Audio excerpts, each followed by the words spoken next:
Hey guys, welcome back to another video. Today I want to talk about the grimstone and people's fear that we won't be able to dig out large areas anymore because grimstone is not instant mineable. In the latest snapshot, a new block was introduced that dominantly spawns below Y0, so it's the grimstone. The biggest difference to normal stone is that you can't instant mine it. Demonstrate it real quick. So if you have an efficiency 5 diamond or netherite pickaxe and haste 2, you can instant mine stone and other stone types, for example also here the calcite and tough. But grimstone has a higher hardness and can't be instant mined. Judging from the comments on my latest snapshot video, it seems like a lot of people are concerned that we will no longer be able to make perimeters without TNT. So first let's talk about what is a perimeter and what do you need it for. So a perimeter is usually a large area that got completely removed down to bedrock level or even the bedrock itself. There's two main reasons why you would want one. First one is to make an efficient mob farm. So the most classic perimeter I would say is the quad witchhut perimeter. On some special seeds you can find a quad witchhut configuration where 4 witchhuts are within the reach of a player. So in case of the Cycraft server, the AFK spot would be around Y45, and here we got access to all the 4 witch farms. So access to the witch farms or reach to the witch farms means it's within 128 blocks of the player, because mobs wouldn't spawn any further out than that. In order for the witch huts to work the most efficient with the highest spawning rates, it's necessary to make sure that no mobs within 128 blocks of the player can spawn outside of the witch farm, because only 70 hostile mobs could exist at the same time in a single player world, and if those mobs spawn in the caves, then mob spawning would stop at the witch farm area. So that's why we had to make sure that we don't have any mob spawning any caves around. There are also multiple strategies you can use to make sure you don't have any mob spawning in the caves around you, and removing every single cave and block is just one of those. Another alternative that, in my opinion, is not really feasible without being a bit cheaty is to light up every single cave around you. So to place down torches or light blocks in every single cave and prevent the mob spawning this way. But the problem with this strategy is, if you look at the caves around me, how can I be certain without using spectator mode, X-ray glitches or external tools that I got every single cave? It might be really easy to miss just one. If you miss just one, then mobs could still spawn in there and decrease the rates of your mob farm significantly. Also additionally, slimes are not affected by the light level. So even if you light up every single cave, the slimes could still spawn in there. And you would need to check every single chunk manually somehow to make sure you don't have a slime chunk there. Or use an external tool again, which also could be considered cheaty. So this is definitely an alternative, but it's only really feasible if you're willing to use spectator mode. In case you decide to make a perimeter by removing every single block, there's also multiple strategies. You either get your best tools and a beacon and mine out every single block by hand, or you could make a TNT duping machine, which is the most efficient way to make a perimeter. So you just have several TNT duping modules that fly back and forth, drop TNT. So TNT duping means we can generate TNT without using up the TNT block, which is definitely a glitch in the game. And this way we can take out terrain below layer by layer. So at the end, the TNT module is pushed down a block, and then the next layer will be taken out. Additionally, you have sweepers here at the bottom that take care of the liquids, which can't be blown up by TNT. So using such a flying machine is definitely the most time efficient way to remove all the blocks in a large area, but some people have an issue using TNT duping because they consider it cheaty. Another alternative would be to use a fixed TNT dispenser grid. They just put in handcrafted TNT, but this is also only a viable option in case you're willing to dupe sand. Otherwise the effort to dupe the sand to craft the TNT would be higher than just mine the whole area in the first place. So in case you don't want to use TNT duping and sand duping, then using tools is your next best option. So people that use the mining strategy to make the perimeters for their efficient mob farms are now worried that they will no longer be able to do so, because it just takes so much longer to mine away the grimstone compared to the normal stone. In this video I want to ascertain how much longer it would roughly take to make a perimeter with the new world generation 1.17 by mining away all the grimstone blocks. But I think there's actually another way to do it which would be more efficient and doesn't involve any duping or modding. You also want to check out how long that takes. So first I want to give you a rough estimate how quickly you can mine the normal stone terrain in 1.16 and lower. So usually you would mine 2 layers at once like this. And in theory, if you insta-mine all the time, in case you only have stone, you could reach up to 72,000 blocks per hour. This would be the hard limit. But usually you wouldn't reach those numbers because you had to mine some ores, for example, or you just had to eat, or there was some dirt and you had to switch to a different tool, or there was even mine shafts that required you to chop down planks or logs.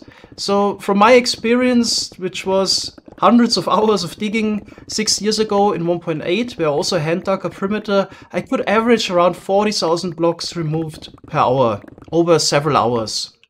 Now, of course, there might be people that are faster or slower, but 40,000 is the number I'm gonna go with. Now I'm gonna take a look at how many blocks it would take to mine out a whole perimeter. So I'm gonna go with a round perimeter with a radius of 128 blocks, because that's the range in which mobs could spawn. Technically, the spawning range is actually a sphere, so you wouldn't need to mine every layer down to bedrock, but most people do it anyway because it looks a bit cleaner or better, but it's not really required.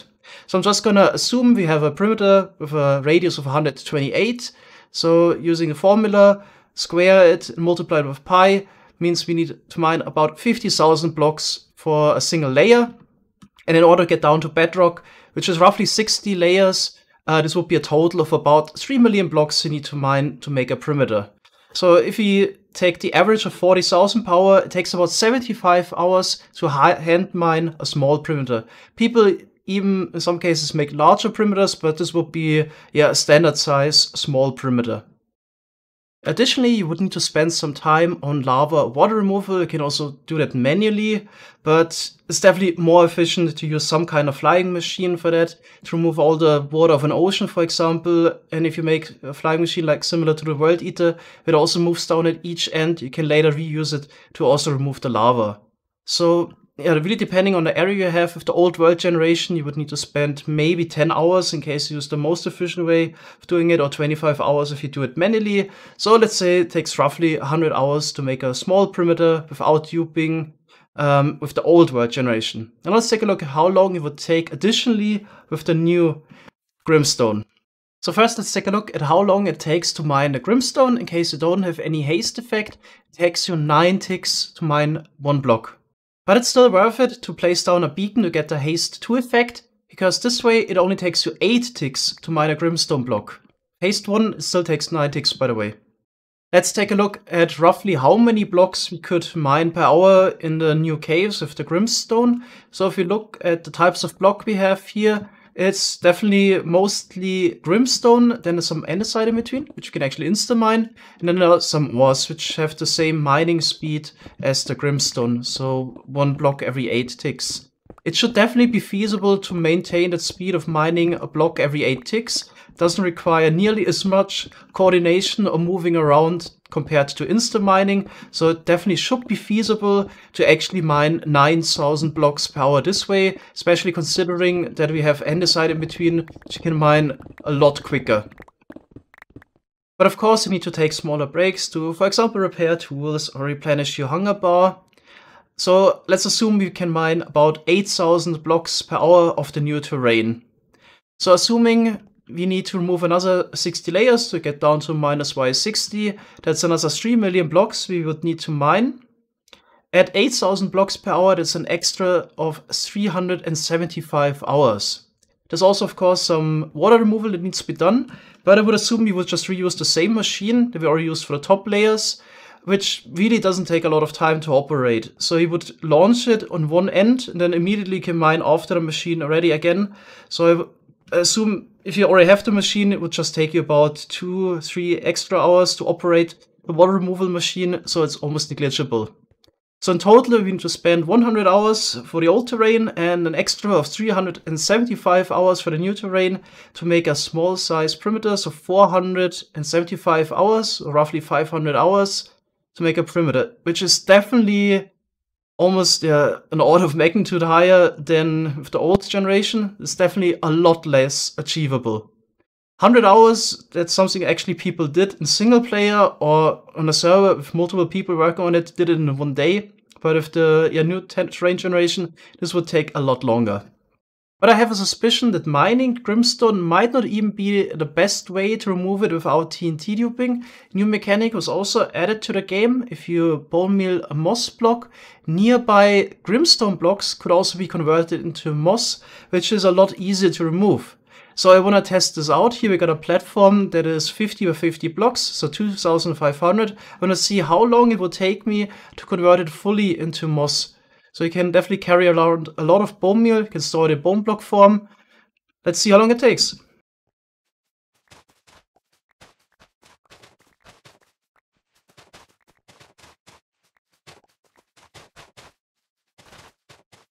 There we go, the entire layer of grimstone was converted into moss. Now this took me 6.8 minutes on my first try. I'm quite sure if I would do this a bit more often, I would get quicker at it. But yeah, considering this speed, this would be about 22,000 blocks per hour. But we're not finished here, we also need to remove the moss somehow, which also will take some time. Well, actually no, because remember the flying machine we already have for the liquid removal? You can use the same thing to remove the moss as well. So let's launch this real quick. This wouldn't take long, just need to go over there and launch it, and then all the work will be done for you. So you could already start getting a bit of lag. The items are definitely an issue. Yeah, this probably needs to be optimized to not be quite as laggy. But yeah, you can already start working on the next layer while the flying machine is still on its way. So you wouldn't lose much time for this, to be honest. Okay, now the flying machine is also a bit further away. Client is not struggling as much anymore. Now it's also playable again. So you would barely lose any time here per layer. Probably you would do the same already for the liquids anyway. So let's try to compare the numbers a little bit. So for the new world generation, we got roughly 3 million extra blocks. And if you consider the number I got on my first try, so 22,000 per hour, we're looking at an extra 135 hours to remove all the grimstone. But this will definitely depend on the player. Some people will probably be faster or slower, but just to give you a rough idea what it could be. Then in case all the grimstone would be insta-mineable, and we take that 40,000 per hour number, then we're looking at an extra 75 hours. Alright, so here we got an overview. So old world gen would be roughly 100 hours to make a perimeter of that size. Some people will be faster or slower, just a rough ballpark number. Then a new world gen with grimstone being insta-mineable, we're looking at 175 hours. It's basically the best case. Moss wouldn't even be that much longer compared to the insta-mine option, so 235 hours. So that basically proves that grimstone is not really a reason why you wouldn't be able to make a perimeter without TNT duping. Definitely adds some time to it, but it's not that much of a difference. Only in case you would decide to hand mine it with a pickaxe, then it would take a lot longer. We can also try to compare those numbers to a TNT duping machine, so you should be able to build up the machine and run it roughly in about 30 to 50 hours. So it's still the best alternative by far. Alright, so I hope you enjoyed this video. Thanks guys for watching and see you next time. Bye bye.